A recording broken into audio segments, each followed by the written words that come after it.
Chaque année, on fête Noël, mais savez-vous réellement d'où ça vient? À la base, Noël ce n'est pas une fête chrétienne comme on peut le croire, mais en fait ce sont les chrétiens qui se sont inspirés d'une fête romaine et païenne.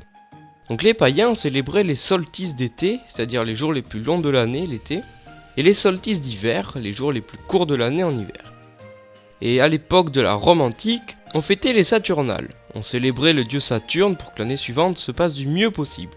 Cela se déroulait du 17 au 24 décembre, et durant cette fête, on s'échangeait des cadeaux.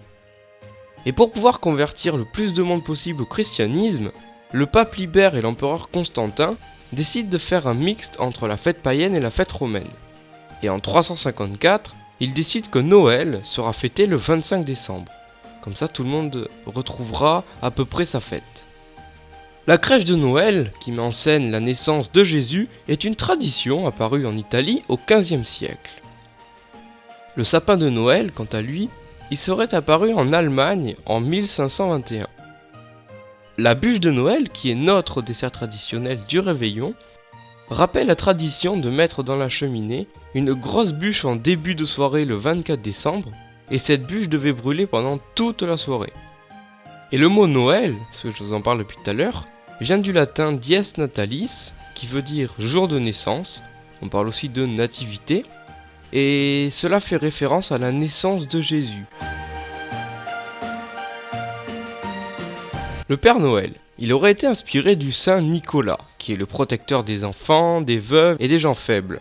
Cela se dit en hollandais Sinterklaas. Et quand les Hollandais ont été en Amérique, Sinterklaas est devenu Santa Claus. Donc il a été inventé au 19e siècle.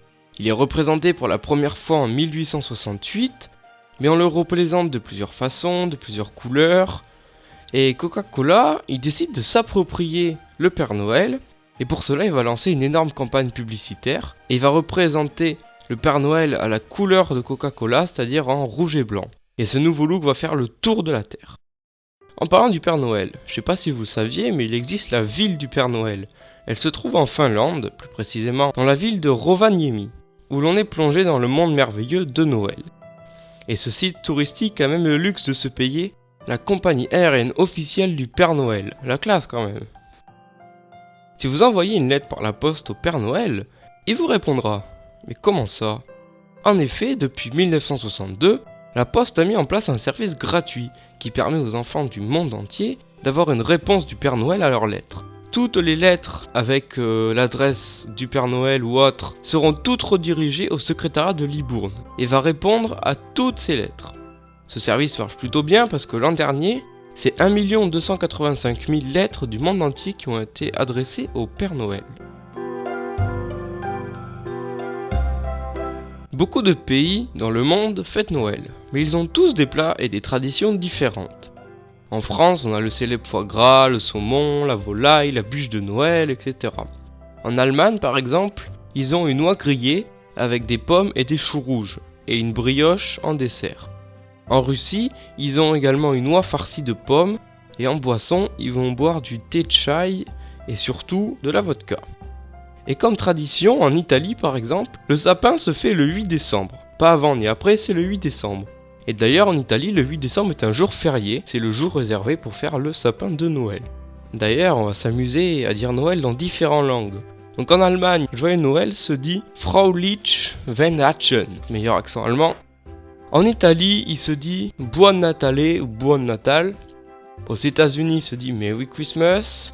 En Norvège, Suède, Danemark, il se dit God Yule. Au Japon, il se dit Meri Kurisumasu. Et en Russie, alors là, accrochez-vous, il se dit Istros Razda Recha Zrozdetsvrom. Donc la prononciation pour tous ont dû être à peu près mal fait, mais bon, on va se démerder comme on peut. Le plus gros cadeau jamais offert, c'était en Noël 1886. La France a offert à l'Amérique un cadeau de 225 tonnes, la Statue de la Liberté. La plus longue bûche de Noël est longue de 327 mètres. Le plus grand sapin de Noël au monde fait 85 mètres de haut, pèse 542 tonnes, plus de 3 millions d'ampoules ont été utilisées pour le décorer et 120 km de guirlandes lumineuses. Les Français dépensent en moyenne pour Noël 538 € de cadeaux, de déco, de bouffe, etc.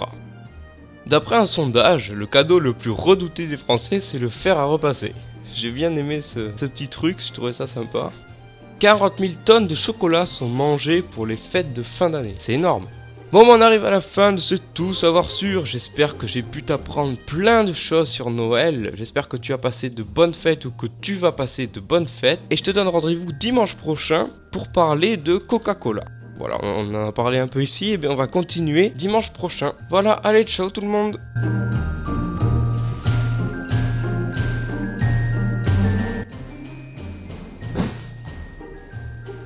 Oh oh, j'ai glissé!